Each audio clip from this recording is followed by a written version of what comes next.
ታሪክ በሺዎች የሚቆጠሩ ዓመታት ሰንሰለት ነው። በዚህ ሰንሰለት ውስጥ ደግሞ አማራ የሚለው ስም እንደ ወርቅ ክር ተሸፍኖ ይገኛል። የአማራ ሕዝብ ታሪክ የጦርነትና የሰላም የጥበብና የፍልስፍና እንዲሁም የሀገረ መንግሥት ግንባታ ላይ ነው። ዛሬ ከመጋረጃው ጀርባ ያለው እውነታ ለመፈተሽ ወደ ጥንቱ ቤተ አማራ እንጓዛለን። ስያሜና የሥነ ልሳን አመጣጥ ኢቲሞሎጂ። አማራ የሚለው ስም አመጣጥ ላይ የታሪክ ምሁራን ሦስት ዋና ዋና መላምቶች ያስቀምጣሉ። አንደኛ፣ የአጋዛን ትርጓሜ። አም ማለት ሕዝብ ሲሆን ሐራ ማለት ደግሞ ነፃ ወይም ደግሞ ሰራዊት ማለት ነው። ስለዚህ አማራ ማለት ነፃ ሕዝብ ወይም የነፃነት ሰራዊት ማለት ተብሎ ይታመናል። ሁለተኛ፣ የውበት ትርጓሜ። አማራ ከሚለው የግዕዝ ቃል የተወሰደ ሲሆን ይህም ያማረና የተዋበ ስነ ምግባር ያለው ሕዝብ የሚል ትርጓሜ ይሰጠዋል። ሦስተኛ፣ የቦታ ስያሜ። በጥንታዊ መዛግብት አማራ የሚለው ስም በመጀመሪያ የሚመለከተው መካከለኛ ኢትዮጵያ የአሁን ደቡብ ወሎ የሚገኘው የተወሰነ ክልል ነበር። ከዚህ በኋላ ግን ስያሜው ሕዝቡና ቋንቋ ወክሎ ይቀጥላል። ጥንታዊ መገኛና የቤተ አማራ ምስረታ።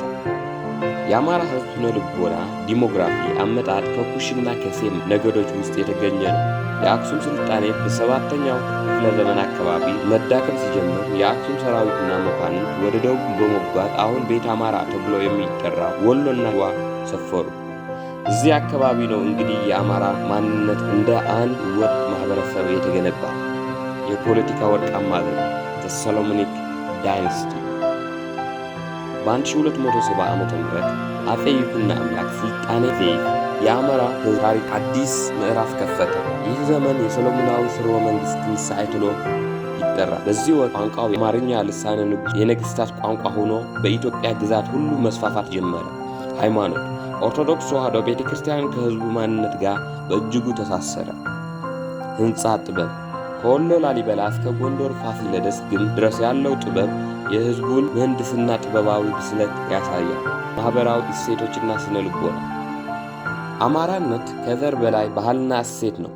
አይበገሬነት፣ ለሀገር ክብር መሞት፣ እንግዳ ተቀባይነትና ለሕግ መገዛት የሕዝቡ ዋና መገለጫ ናቸው። በተለይም የጉልት እና የእርስ ሥርዓት ሕዝቡ ከመሬት ጋር ጥብቅ ቁርኝነት እንዲኖረው አድርጎታል።